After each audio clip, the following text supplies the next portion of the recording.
It's to Joy is your weekly invitation to reset, recharge, and rediscover your most joyful self through aha moments and simple energy techniques. You're listening to holistic psychotherapist Sylvia Plester-Silk. I've worked with couples, individuals, and groups from parole officer to private practice. I've learned many a lesson, and I'm ready to share. I've been noticing a lot with my clients their double standards in how they speak. We often think of double standards as I have an easier standard for myself and a harder standard for other people, when in fact, I think most of them are the opposite. We get into comparison, we think we aren't enough, and we criticize ourselves. We use really critical, harsh words on ourselves. We tell ourselves perhaps that we're stupid, or we can't figure it out, or we can't do this, or I I I can't do something anymore. And I've also got a new puppy and am really trying to raise my puppy in a much more positive, loving way than the corrective kind of dog training that I've been used to and trained in previously. And I'm really aware through clients and through my puppy that when harsh words are used, it really constricts the energy. And in that constriction, what can happen is this stress reaction. So my puppy maybe plays harder with his toys. In the clients, it shows up as stress. Rather than taking on and owning their personal power and saying, I will not, or I choose not to do something anymore that's undesirable, they're saying they can't. And so there's this underlining message of, I am unable in that. And it's often not accurate anymore. You may feel unable. It may be challenging to do so. It may have been a difficult choice with a lot of grief and emotion attached to it. And they're still making that choice and acting through it. What I invite you to do is this week, really start to hear yourself and listen to what are the words that you're using on and about yourself. In the past, I've talked about Dr. Emoto's words and the energy and the pictures of different words and the energy of like puke, for example, is really kind of gross looking. The energy of the word love is like a beautiful snowflake. So we need to really pay attention and be a non-judgmental witness. So it'll, instead of, oh, there I go again, it'll be like, oh, okay, I'm now criticizing myself. What could I say to myself instead of that criticism that feels true? So we're not using inflated language and affirmations, but we're taking it from negative into more loving, compassionate language.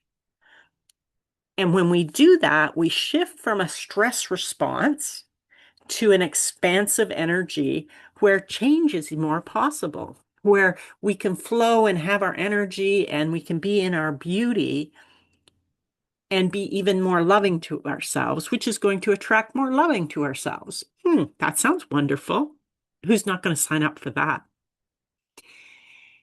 So it's really noticing the language. And if you're saying, I'm stupid, what's a kinder thing? So you might not think, you may not believe you're smart. Um, you may not believe you're beautiful. So instead of I am stupid, you may choose to say, I am still learning this. I'm not great at adding things up, and I am great at baking or whatever. So you're noticing what you're not doing, but also what you're doing, and you're giving yourself a more rounded, honest view of yourself because none of us are horrible at everything. We all have our individual strengths. And one of the challenges I find for people is because it's an individual strength and it comes naturally, we devalue it because we think everybody has that skill or ability. And let me tell you, there's no accuracy in that at all. So we really need to be looking at what are the words we're using on ourselves. And chances are you would not use those words at a friend. You wouldn't say to your friend, gee, you're really stupid.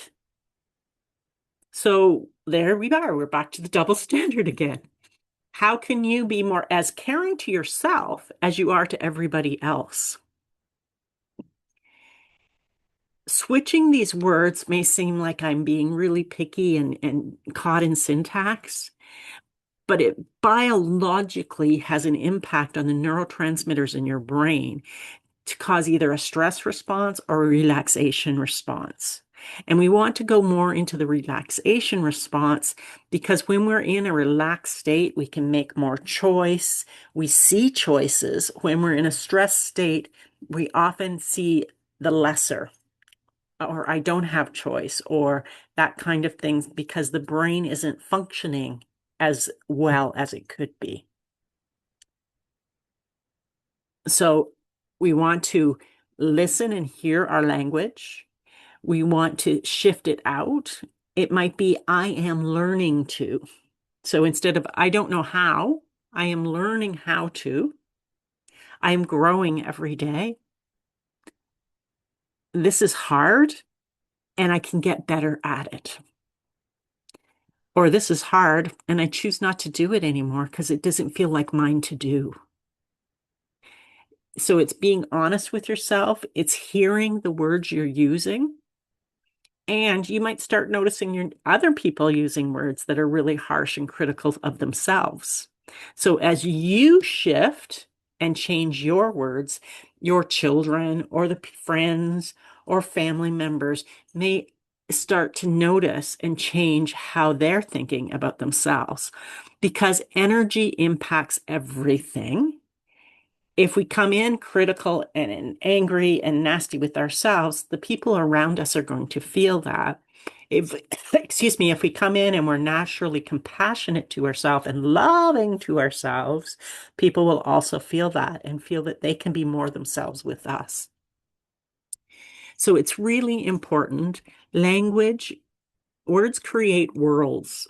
Judith, one of my teachers used to say, I think she actually took that saying from somewhere else, but it's still a very valid statement because how we use words really impacts the responses we get from ourselves and from other people.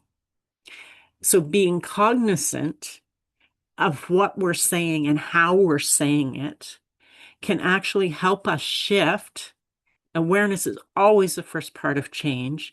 And then we can make some choice. Okay, I'm going to try each time that I hear myself say, I can't. Is it I can't? Is it or is it I am learning to? I will not. I choose not to. And being more honest with yourself and owning your own personal power in a really super healthy way that is balanced and loving to yourself. So I welcome you to the world of considering what you're doing to yourself in your head, because those words create feelings. Those beliefs about ourselves create what we feel we can and cannot do in the world. And it's time to start to practice just basic awareness and starting to shift some of our words in a gentle way and becoming more gentle and compassionate with ourselves. That's a wrap for today. Small moments create big changes. Keep growing, keep shining, and I'll see you next Friday on 10 Minutes to Joy.